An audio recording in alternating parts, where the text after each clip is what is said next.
Hello students, आज जो है हम प्री बोर्ड एग्ज़ाम का सेक्शन डी करेंगे। इससे पहले जो है हम प्री बोर्ड एग्ज़ाम के जो है सेक्शन सी तक हम कर चुके हैं। सेक्शन जो डी है वो 5 नंबर वाले क्वेश्चन हैं।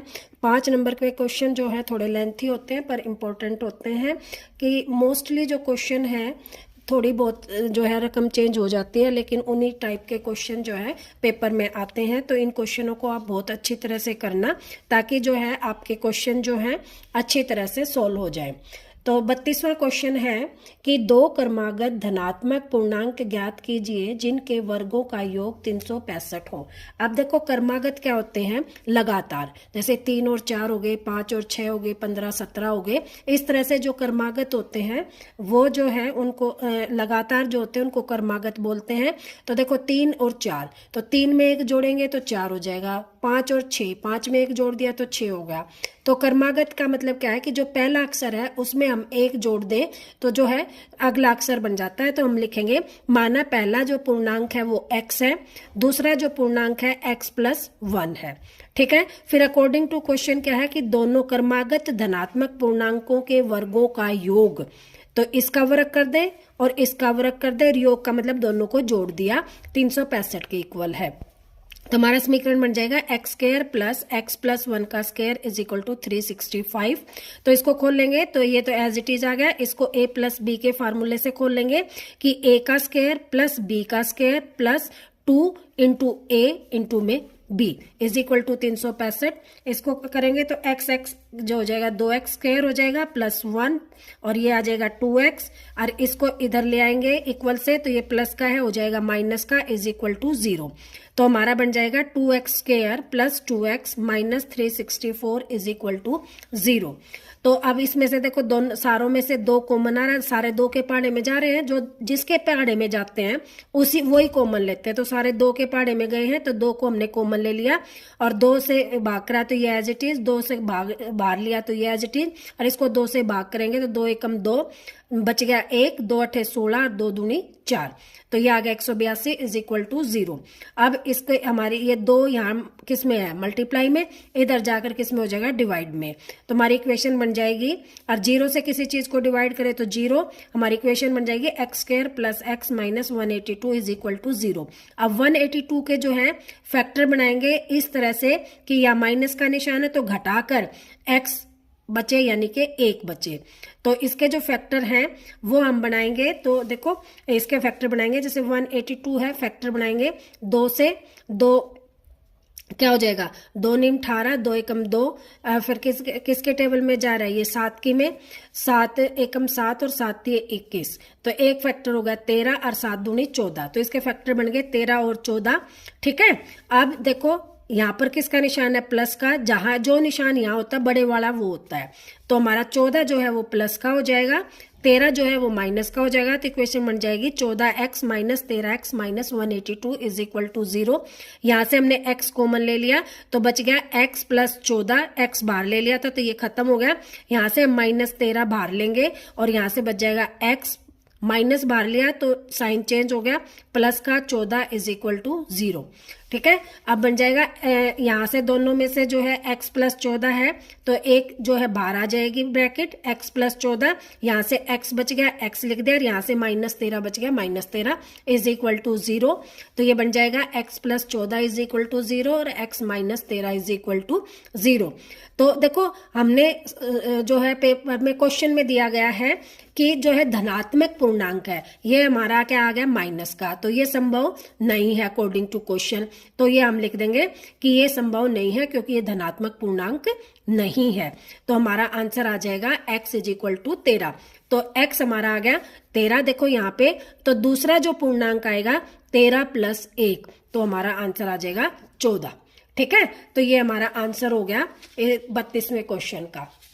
अब 32वें क्वेश्चन का जो और पार्ट है वो कह रहा है कि एक समकोण त्रिभुज जो है, कह रहा है कि एक समकोण त्रिभुज बना ली हमने। आगे कह रहा है वो कि उसकी ऊंचाई उसके आधार से 7 सेंटीमीटर कम है।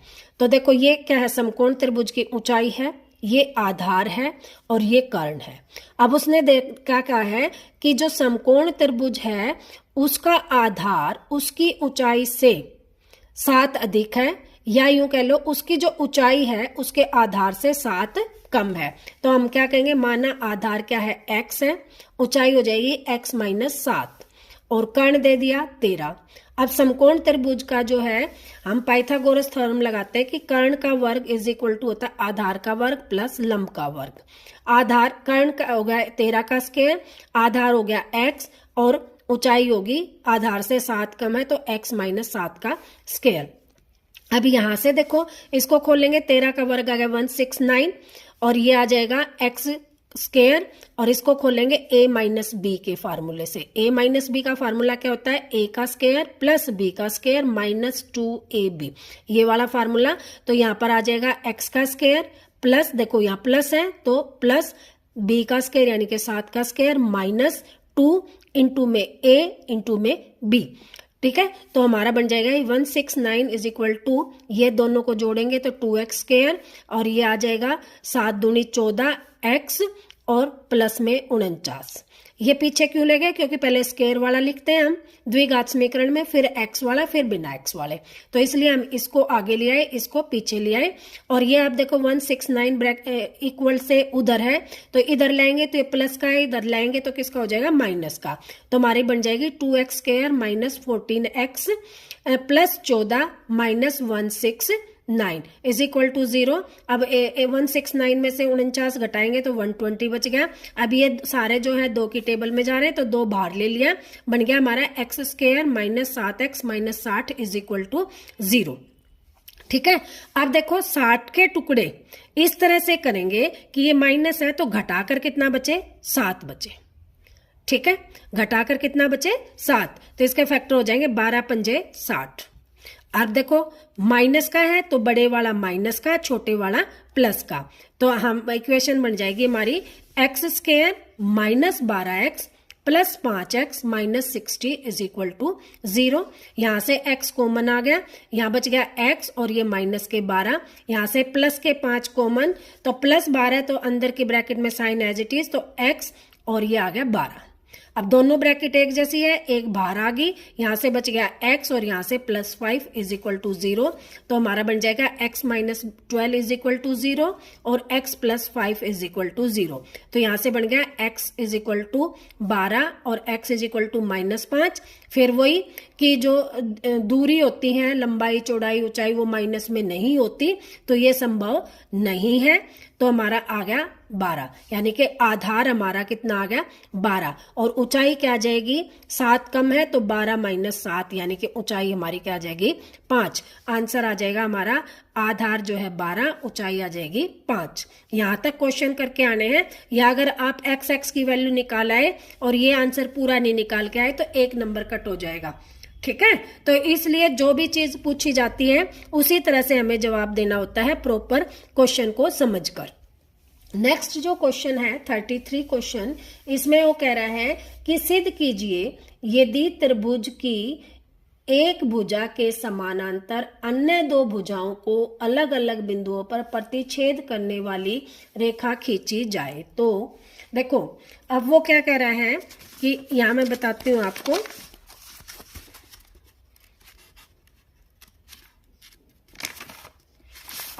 रकम को समझो। कह रहा है कि एक त्रिभुज है, ये एक त्रिभुज बन गई। ठीक है, अब इस जो है अलग अलग भुजाओं पर, ये भुजा होगी, इस पर एक बिंदु है, इस पर एक बिंदु है, और इन 2 बिंदुओं को मिलाकर एक रेखा खींची जाए जो तीसरी भुजा के समानांतर हो। ये मान लो त्रिभुज बन गई ABC, तो ये क्या जाएगा DE जो है पॉइंट आ जाएंगे जो तीसरी भुजा के क्या हो गए, समानांतर। ठीक है, अब वो आगे क्या कह रहा है कि खींची जाए तो अन्य 2 भुजाओं को एक ही अनुपात में विभाजित करती है। अब इन भुजाओं को वो एक ही अनुपात में विभाजित करती है, मतलब AD अपॉन DB। अनुपात आते ही हम जो है डिवाइड में आ जाते हैं कि इनको काटे। देखो अनुपात का मतलब होता है 2 अनुपात जैसे 3 है और हम मान लो 5 अनुपात 6 है, तो देखो 2/3 और 4/6, इसको काटे तो क्या आ गया 2/3, तो ये क्या हो जाएगा इक्वल हो जाएगा। इसका मतलब क्या है कि जब हम बात करते हैं ए के अनुपात में तो डिवाइड में आ जाते हैं, तो इन दोनों भुजाओं का अनुपात किसके बराबर होगा, इन दोनों भुजाओं के अनुपात के, यानी कि AE/EC। ये हमें सिद्ध करना है, ठीक है। इसको सिद्ध करने के लिए हमें क्या करना है, सबसे पहले एक रचना करनी है कि माना डी से जो है एक हमने लंब खींचा किस भुजा पे, AE पे, ठीक है। और इस भुजा, इसका नाम दे दिया हमने M, और E से हमने एक लंब खींचा AB भुजा पर और इसका नाम दे दिया हमने N, ठीक है। ये हमने रचना कर ली। अब उसके बाद जो है एक रचना और करनी है कि BE को मिलाया और दूसरा CD को मिलाया, ठीक है। ये हमने रचना की, क्या की कि डी से एक लंब डाला हमने, लंब का मतलब होता है 90 डिग्री का, ये कोण कितने डिग्री का बन गया 90 डिग्री का। डी से हमने लंब डाला AC भुजा पर M, ठीक है। और E से हमने लंब डाला AB भुजा पे, ये भी 90 डिग्री का हो गया N। और दूसरी रचना की हमने कि B को E से मिलाया और C को हमने D से मिलाया। ये हमने रचना कर ली, ठीक है। अब हमें क्या करना है, हमने एक चीज पढ़ी थी कि जो समकोण त्रिभुज होती है, देखो या जो त्रिभुज का क्षेत्रफल होता है, एरिया ऑफ द ट्राइंगल क्या होता है, ऊंचाई जहां दे रखी होती है 1/2 आधार गुना में ऊंचाई, और ऊंचाई का मतलब जहां 90 डिग्री का कोण बन गया वो उस त्रिभुज की ऊंचाई होती है। देखो समकोण त्रिभुज होती है तो यहाँ 90 डिग्री का कोण बनता है, तो हम क्या कहते हैं ये आधार है और ये क्या है ऊंचाई। जहां पर 90 डिग्री का कोण बन गया वो हमारी क्या आ जाती है त्रिभुज की ऊंचाई। तो ये जो होगी इस त्रिभुज की ऊंचाई होगी, कौन सी त्रिभुज, मान लो हमने ले लिया एरिया ऑफ ए ट्राइंगल, कौन सा ADE, ठीक है। Area of the triangle ADE ये त्रिभुज है हमारी, तो इसका एरिया क्या होगा 1/2, आधार हमारा मान लो हमने ये माना AD, ठीक है। तो AD गुणा में इस पर लंब कौन सा है, ये वाला, कौन सा DM, और मान लो हम ये आधार मान ले AE, तो ऊंचाई क्या आ जाएगी ये वाली EN, 1/2। देखो ट्राइंगल यही है हमारी, एक ही ट्राइंगल में हमने 2 लंब खींच दे तो 2 ऊंचाई होगी, और 2 ऊंचाई होगी तो इस आधार को माने तो ये ऊंचाई होगी, इस आधार को माने तो ये ऊंचाई होगी। तो हमने यही लिख दिया कि area of a triangle ADE दोनों तरीके से आ सकता है, 1/2 AD इंटू DM और 1/2 AE इंटू EN, ठीक है। ये हमने लिख दिया। अब जो है देखो, अब क्या है, एक त्रिभुज ये है, ये त्रिभुज है, इस पे क्या है ये ऊंचाई हो जाएगी, और ये त्रिभुज है तो इसकी ऊंचाई ये हो जाएगी, और आधार कौन सा होगा, इस वाले त्रिभुज का जो आधार ये है, क्योंकि 90 डिग्री का कोण यहां बन रहा है। देखो ये त्रिभुज ऐसे बनेगी, ये और ये कौन सा 90 डिग्री का कोण बन गया, तो ये क्या बन गया आधार बन गया, ठीक है। तो अब हमने ये 33वां क्वेश्चन यहाँ पर किया है। देखो मैं बता देती हूँ क्या किया हमने कि ये हमने रचना कर दी, लिख दिया हमने कि सिद्ध करना है AD/DB, AD/DB और यहाँ से AE/EC। रचना की कि B को E से मिलाया और C को D से मिलाया, B और C को E और D से मिलाया, ठीक है। और क्या किया हमने कि DM जो है लंब गिरा AC पर और EN जो लंब डाला AB पर, यही हमने लिख दिया, ठीक है।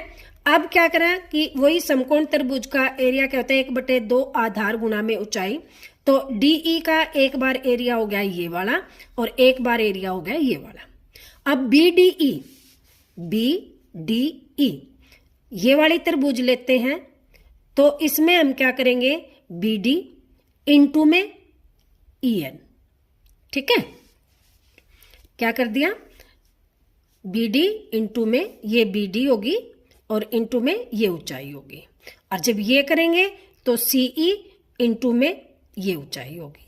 ठीक है, तो हमने जो है एक बार क्या हो गया हमारा सी ई तो डी एम होगी, नहीं सी ई है तो हमारी ऊंचाई होगी ई एन, यहां लिखते हैं ई एन, और इसमें जो है ऊंचाई होगी हमारी डी एम। ठीक है, बी डी इंटू में डी एम और सी ई इंटू में ई एन। अब क्या करेंगे, इन दोनों को हम डिवाइड कर देंगे, क्यों, क्योंकि हमें अनुपात चाहिए ए डी और डी बी।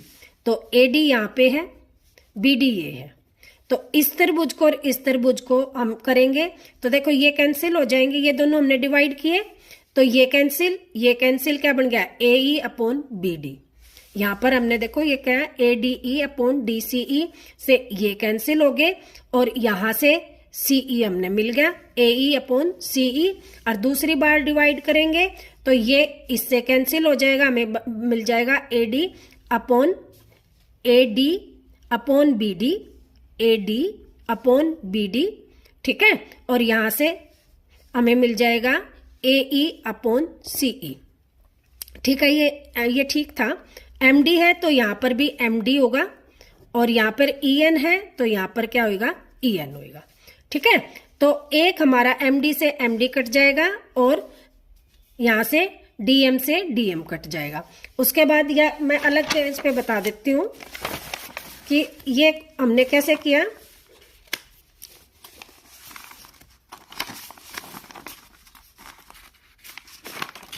देखो ये एरिया तो हो गया हमारा, अब जो है हमने त्रिभुज ली B D E, B D E, ये वाली त्रिभुज।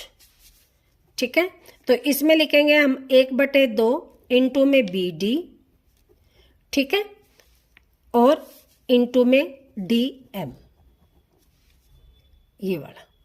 देखो ए डी हमने लेना है A D upon D B, ये अपॉन ये, तो D A D B D हो गया, डी एम वाला था डी एम वाला, ये याद कर लेना कि ये और ये, और दूसरी बार क्या हम लेंगे सी ई बी या बी सी ई, या डी ये वाली डी ई सी लिख लो, डी ई सी, हम ये लिख लेते डी ई सी, ये वाली त्रिभुज, डी ई सी, ये वाली त्रिभुज। एक बार कौन सी ली, ये वाली, और एक बार ली हमने ये वाली, और इसमें भी क्या हो जाएगा 1/2 इंटू में सी ई, और ए ई वाला था तो ए ई वाला, इसमें क्या है ई एन, तो इसमें आ जाएगा ई एन। अब क्या करेंगे, इनको डिवाइड करेंगे, इस वाली को और इस वाली को, तो क्या हो जाएगा area of the triangle A D E upon area of the triangle B D E is equal to 1/2 A D into में D M upon 1/2 B D into में डी एम। डी एम से D M cancel, इससे ये cancel, तो हमारा बन जाएगा area of the triangle is equal to A D upon B D. यहां लिख देते हैं area of triangle A D E upon area of a triangle B D E. अब दूसरा area of the triangle A D E upon area of triangle कौन सा D C E is equal to 1/2 A E into E N upon 1/2 into C E into में E N. E N से E N cancel, 1/2 से 1/2। ठीक है, अब देखो हमारे क्या रह गया कि यहाँ तो जो है त्रिभुज है बी डी ई और यहाँ पर त्रिभुज है डी सी ई। अगर इन दोनों त्रिभुजों का एरिया अगर बराबर हो जाए तो क्या होगा, दोनों एक जैसे हो जाएंगे, तो ये दोनों भी क्या हो जाएंगे, एक जैसे हो जाएंगे। ठीक है, अब देखो हमने 9th क्लास में पढ़ा था कि दो समानांतर लाइन हो और दो समानांतर लाइनों पर दो त्रिभुज बने एक ही आधार को मान के। अब ये आधार है, इससे एक तो ये त्रिभुज बन गई, ये वाली, ठीक है, और इसी आधार को मानकर एक ये त्रिभुज बन जाए, ये वाली। इसको नाम दे रखा है हमने कौन सा, डी बी ई। देखो ये वाली त्रिभुज, ये वाली, ठीक है, और इसी आधार को मान के ये वाली त्रिभुज, ये वाली।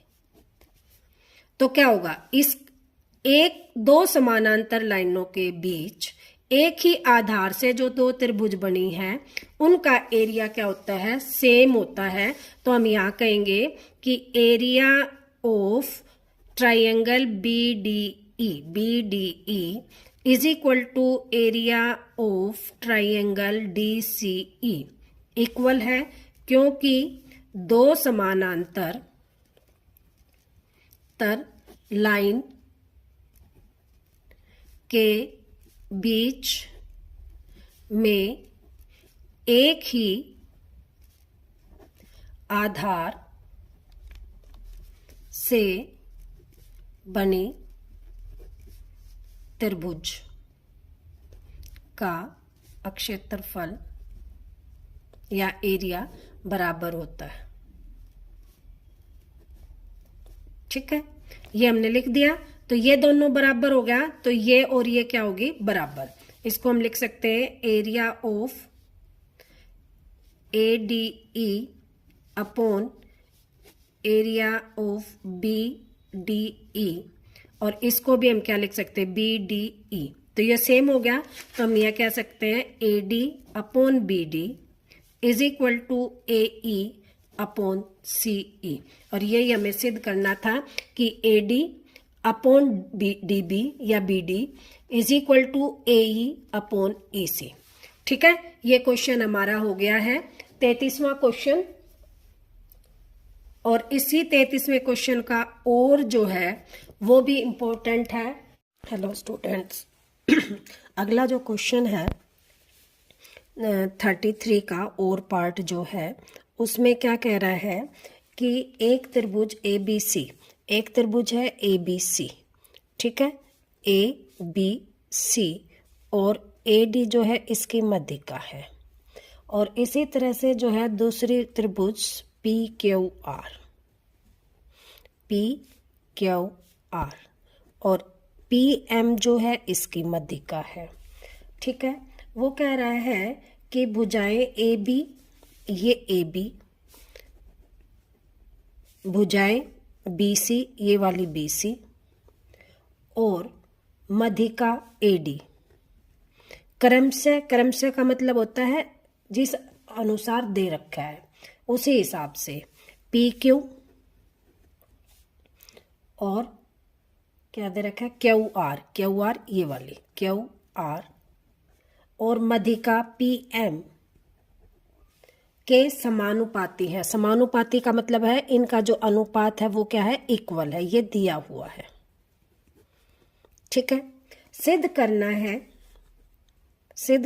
क्या सिद्ध करना है कि त्रिभुज ABC समरूप है त्रिभुज PQR के, ठीक है। समरूप सिद्ध करने के लिए हमें क्या करना होता है, या तो तीन भुजाएं जैसे AB के समानुपाती PQ, BC के समानुपाती QR और AC के समानुपाती PR, या तो तीनों भुजाओं का अनुपात सेम हो, या दो भुजाएं और एक कोण त्रिभुज का।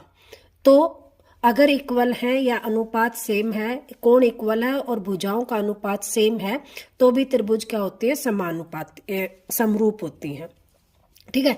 अब देखो दो भुजाएं तो हमें दे रखी है AB PQ के और BC QR के, ठीक है। अब हमें क्या करना है, या तो हम सिद्ध करें कि AC PR के इक्वल है, के समानुपाती है, या कोई एक कोण, ये कोण इस कोण के इक्वल है। अगर हम या ये कोण इस कोण के इक्वल या ये कोण इस कोण के इक्वल कोई भी एक चीज हम प्रूव कर दें तो हमारी त्रिभुज क्या हो जाती है, समरूप हो जाती हैं। अब देखो दो तो चीजें हमें हैं, अब तीसरी करनी है। तीसरी करने के लिए हम क्या करें कि हम या तो इन दो भुजाओं को ये दे रखी है, ये दे इक्वल करे या कोण, तो हम क्या करते हैं, पहले कोण ही इक्वल कर लेते हैं कि कोण बी इक्वल कोण क्यू। तो हम एक त्रिभुज ले लेते हैं ए बी डी एंड त्रिभुज पी क्यू एम। देखो ये वाली त्रिभुज और ये वाली त्रिभुज ये ले ली हमने। अब इस त्रिभुज में देखो ए बी बटे पी क्यू दे रखा है, A D upon P M दे रखा है, ये दो चीजें ये दे रखी है, ये दे रखी है, ठीक है। अब देखो ये दो चीजें तो दे दी, अब हमें बी डी और क्यू एम, एक तो देखो मध्यिका होती है, तो वो क्या होता है, मध्यिका क्या करती है कि जिस भुजा पर मध्यिका होती है वो उसको दो बराबर भागों में बांटती है। तो B D is equal to D C, ठीक है, और Q M is equal to M R, ठीक है, यानी कि ये आधी आधी है। अब जब ये वाली जो है देखो B C upon Q R को हम क्या लिख सकते हैं, half of B C upon half of Q R, जो दिया है उसी में हमने क्या कर दिया, हाफ ऊपर कर दिया, हाफ नीचे कर दिया। देखो इससे कोई फर्क नहीं पड़ता कि ऊपर वाले को हम 2 से भाग कर दे, नीचे वाले को 2 से भाग कर दे, तो क्या होगा, ये कैंसिल हो जाएंगे, तो वही चीज बची। अब देखो half of B C, half of B C किसके बराबर है, बी डी के, तो इसको हम क्या लिख सकते हैं, is equal to B D, और हाफ ऑफ क्यू आर, ये क्यू आर है, इसका आधा क्या है, क्यू एम, इसको हमने ये लिख दिया। अब यहां से क्या बन गया कि त्रिभुज ए बी डी समरूप है त्रिभुज पी क्यू एम के, किससे, बाय एस एस एस से। और जब दो त्रिभुजें जब सर्वांग समरूप हों तो उनके जो कोण होते हैं वो इक्वल होते हैं, तो कोण बी इज इक्वल टू हो जाएगा कोण क्यू के। अब देखो ये हमने यहाँ प्रूव कर दिया, और ये दे रखा है कि A B upon P Q is equal to है B C upon Q R के, और एक ये कोण हो गया, तो हम कहेंगे त्रिभुज ए बी सी समरूप है त्रिभुज क्यू पी क्यू आर के बाय एस ए एस से। देखो ये कोण, फिर ये भुजा, और फिर ये भुजा, ठीक है। तो इसको हम कह सकते हैं कि ये त्रिभुज क्या है, समरूप है। ये हमने प्रूव कर दिया। ये 33वें का और था। इसके बाद जो है 34वां क्वेश्चन है कि एक गुलाब जामुन के उसके आयतन का लगभग 30% चाशनी होती है। 45 गुलाब जामुनों में लगभग कितनी चाशनी होगी यदि प्रत्येक गुलाब जामुन एक बेलन के आकार का हो जिसके दोनों सिरे अर्धगोलाकार हैं।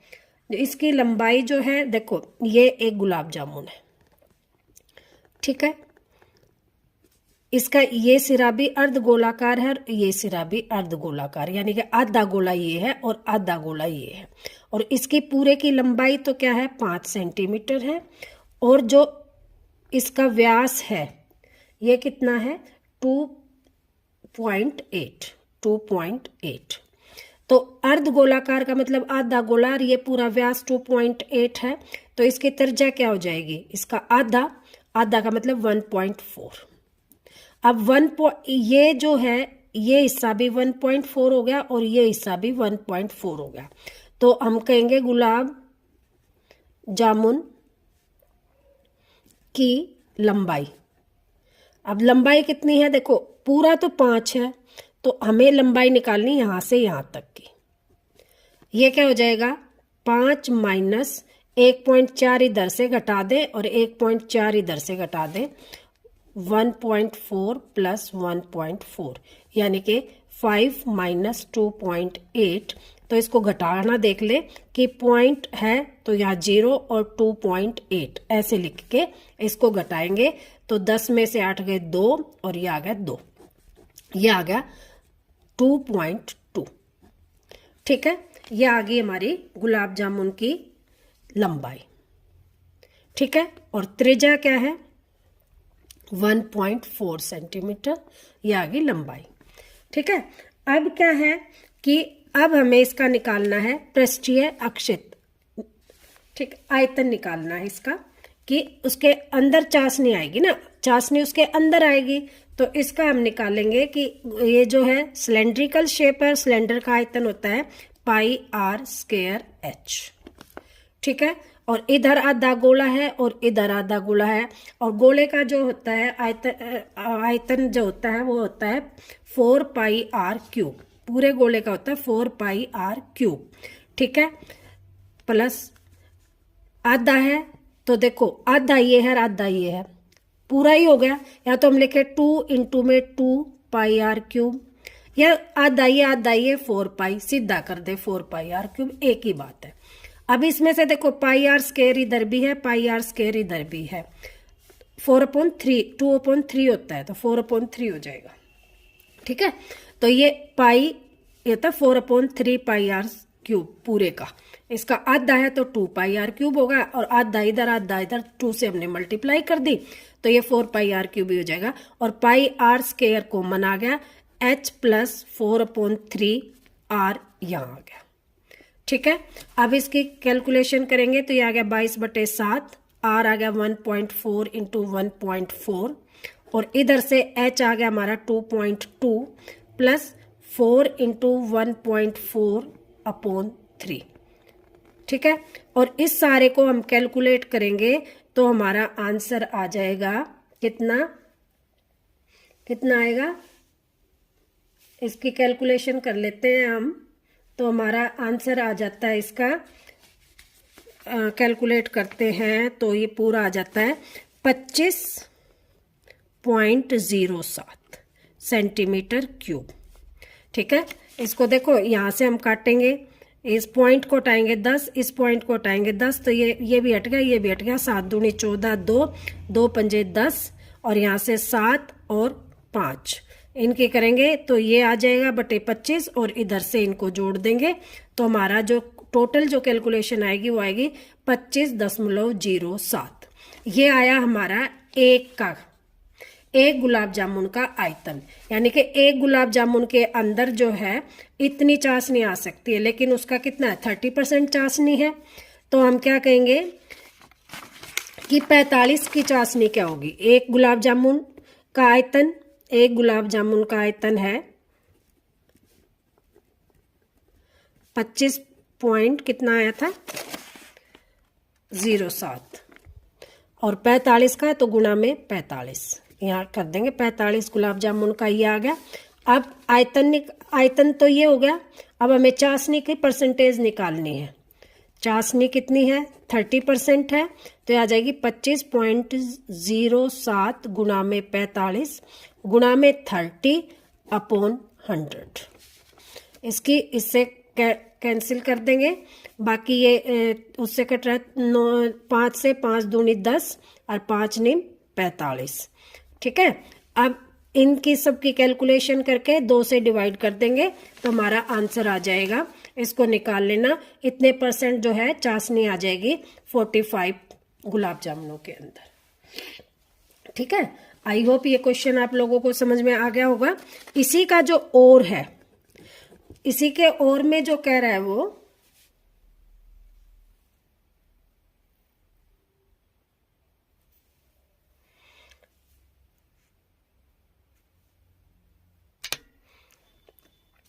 ठीक है। अब इसके और में क्वेश्चन है कि एक गुलाब जामुन का तो हो गया, एक खिलौना जो है उसकी जो है 3.5 सेंटीमीटर वाले शंकु के आकार का है, जो उसी त्रिज्या वाले अर्धगोलाकार पर अध्यारोपित है। ये कोई अर्धगोला है, ठीक है, इसके ऊपर जो है शंकु आरोपित है, और इसकी जो त्रिज्या है वो कितनी है 3.5, और पूरे के पूरे की जो लंबाई है ऊंचाई है ये पूरी 15.5, ठीक है। तो ये त्रिज्या होगी, तो ये घटा देंगे तो शंकु की जो ऊंचाई आ जाएगी वो आ जाएगी 15.5 माइनस 3.5 यानी कि 12 सेंटीमीटर, ठीक है।